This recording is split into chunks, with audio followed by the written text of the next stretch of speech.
Marami ang naghahabol sa oras. Pero ang mayayaman, hindi sila naghahabol. Sila ang nagdidikta kung paano tatakbo ang oras. The Mind of the Rich, Episode 6. How the Rich Control Time. Ito ang sikreto. The rich don't manage time, they control it.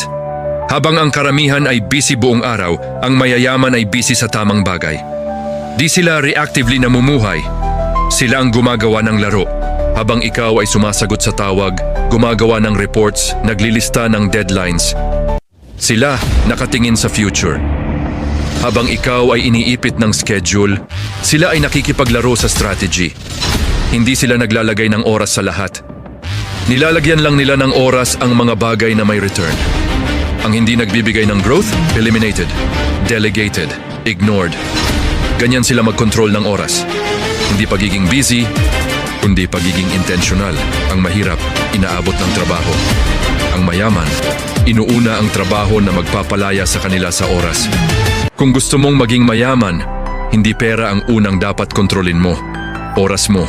Dahil kung di mo kayang kontrolin ang oras, may ibang tao ang gagawa niyan para sa'yo. This is the Mind of the Rich. Episode 6. Remember, control time or be controlled by those who do.